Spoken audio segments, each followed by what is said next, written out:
अरे राधा चिड़िया, इस जंगल का दुष्ट कालू कौवा रोजाना रात को हथौड़ा लेकर आता है और मेरे इस जादुई सोने के मुर्गी घर से सोना तोड़ कर ले जाता है हथौड़े से।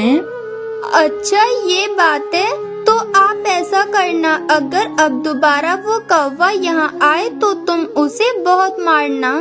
तुम उसे इतना मारना कि वो दोबारा तुम्हारे घर की तरफ आंख उठाकर भी ना देखे। मैं तुम्हें आदेश देती हूँ। बचाओ मुझे, बचाओ। अरे मुझे छोड़ दो, अब मैं दोबारा यहाँ कभी नहीं आऊँगा। प्लीज मुझे छोड़ दो। हे भगवान, आपने मेरे साथ ऐसा क्यों किया? अब मैं किसके सहारे रहूंगी? आपने मेरे मम्मा पापा को मुझसे दूर क्यों कर दिया? मुझे तो बहुत भूख लगी है और मेरे पास तो कोई काम भी नहीं है। मैं ऐसा करती हूँ, मैं खुद जाकर कोई काम की तलाश करती हूँ। ये कहकर वो राधा चिड़िया तो काम की तलाश में निकल जाती है, लेकिन उसे कहीं कोई काम नहीं मिलता। तब वो थक हार कर एक जगह रुक जाती है और फिर वो कहती है, हे भगवान, अब मैं क्या करूं? मुझे तो कहीं काम नहीं मिल रहा है। मैं कब से काम की तलाश कर रही हूँ। वो राधा बेटी ऐसे कह रही थी कि तभी उसकी नजर एक तोते पर पड़ती है जो कि अंडे बेच रहा था। उसे देखकर राधा वहां आती है और उससे कहती है, अंकल जी, आप मुझे अपने साथ यहाँ काम पर रख लीजिए। मैं आपके अंडे बेच दिया करूँगी।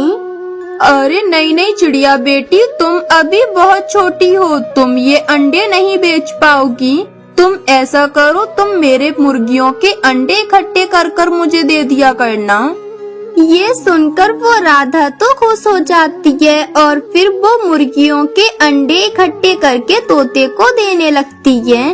उससे उसका गुजारा हो जाता है। एक दिन तोता उससे कहता है, अरे राधा, इस मुर्गी के पैर में क्या हो गया है? लगता है ये बीमार हो गई है। ये अपने साथ साथ दूसरी मुर्गियों को भी बीमार कर देगी।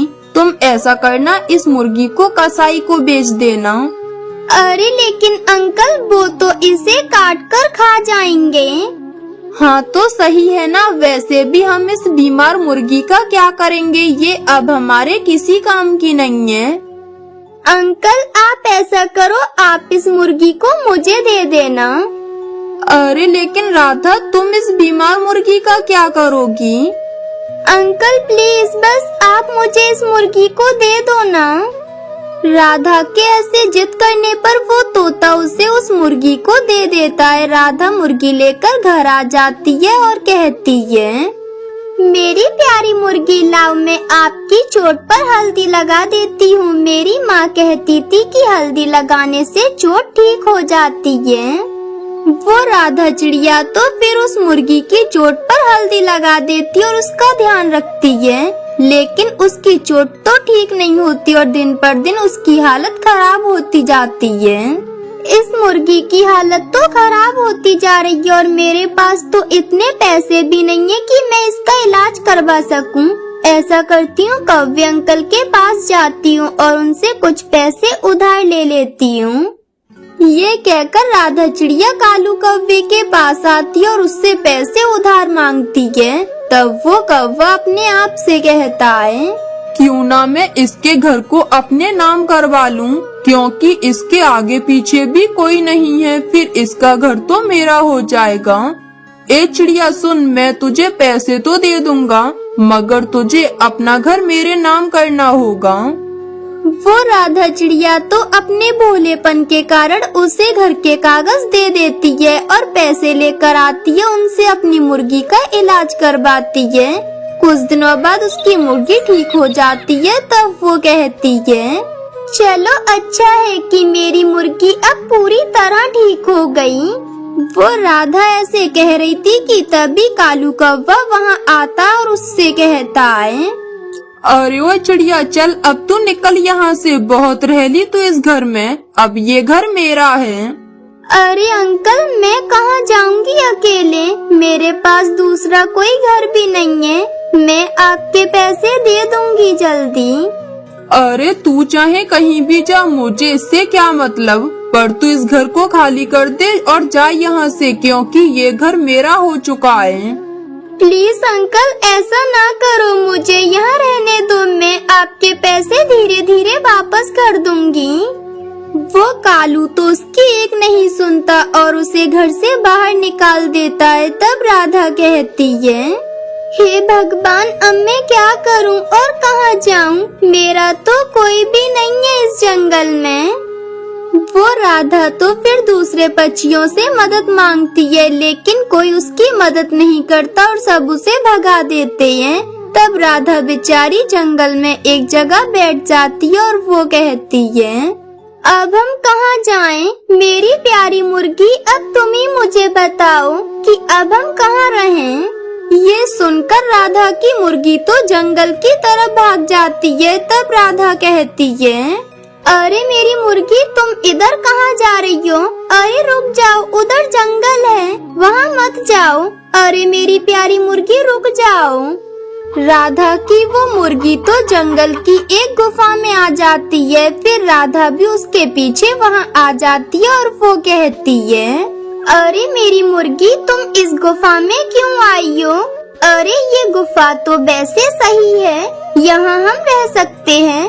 चलो हम इसी में रहेंगे अब, वैसे भी हमारा कोई घर नहीं है।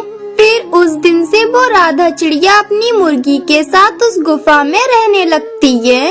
एक दिन उस गुफा में एक बूढ़ी चिड़िया आ जाती है और वो राधा से कहती है, अरे वो छोटी चिड़िया, तुम इस गुफा में क्या कर रही हो?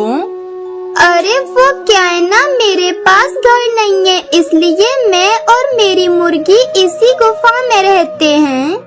इस तरह वो राधा चिड़िया उस बूढ़ी चिड़िया को सारी बात बताती है, जिसे सुनकर वो बहुत हैरान होती है। तब वो अपना पंख उसकी मुर्गी पर रख देती है, जिससे वो मुर्गी तो सोने की जादुई मुर्गी बन जाती है। तब वो बूढ़ी चिड़िया उससे कहती है, अरे चिड़िया बेटी, अब तुम्हारी ये मुर्गी कोई साधारण मुर्गी नहीं रही है, ये एक जादुई सोने की मुर्गी बन गई है। अरे लेकिन मैं इस जादुई सोने की मुर्गी का क्या करूँगी?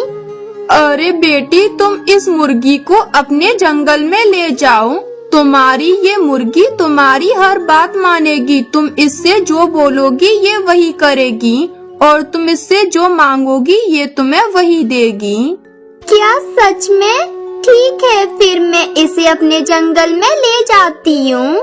वो राधा तो फिर अपनी जादुई सोने की मुर्गी को लेकर अपने जंगल में आ जाती है और उससे कहती है, हे मेरी जादुई मुर्गी, मुझे रहने के लिए एक सुंदर सा घर दे दो।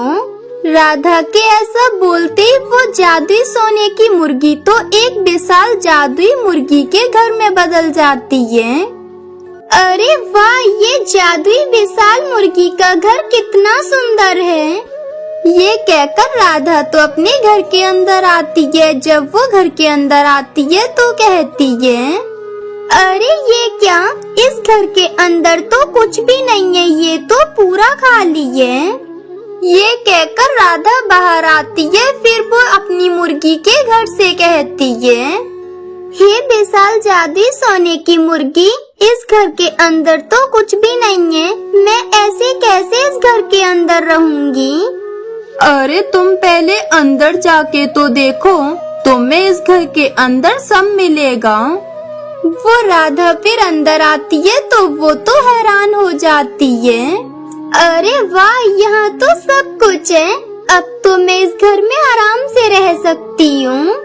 इस तरह अब वो राधा तो बहुत खुश थी। धीरे धीरे ये बात पूरे जंगल में फैल जाती है। तब कालू कौवा राधा के पास आता है। अरे चिड़िया बेटी, तुम्हारे पास ये इतना बड़ा जादुई मुर्गी घर कहाँ से आ गया? और अगर इस घर को कोई चुरा ले गया तो? इस जंगल में बहुत सारे डाकू रहते हैं। अरे अंकल, ये कोई ऐसा वैसा मुर्गी घर नहीं है, ये एक विशाल जादुई सोने की मुर्गी का घर है। ये घर मुसीबत में मेरी रक्षा भी कर सकता है। अरे ये छोटी चिड़िया कितनी चालाक है। अरे मैं इसे कितना डरा रहा हूँ, लेकिन मजाल है कि इसे डर लग रहा हो। वो कालू तो फिर वहाँ से चला जाता है। तब राधा अंदर आकर कहती है, हे मेरी जादुई सोने की मुर्गी घर, मुझे बहुत भूख लगी है, मुझे कुछ खाने के लिए दो। राधा के ऐसा बोलते ही वहाँ तो एक मीठा सेब आ जाता है। राधा चिड़िया फिर उस सेब को खाती है और कहती है, अरे वाह, ये सेब तो बहुत अच्छा और मीठा भी था। आज तो मजा आ गया। चलो अब मैं सो जाती हूँ। ये कहकर राधा चिड़िया अपने घोंसले में लेट जाती है। रात हो जाती है। वो अभी अपने घोंसले में लेटी ही थी कि तभी उसे बाहर से कुछ ठक ठक की आवाज आती है। अरे ये क्या, ये ठक ठक की आवाज कैसे आ रही है?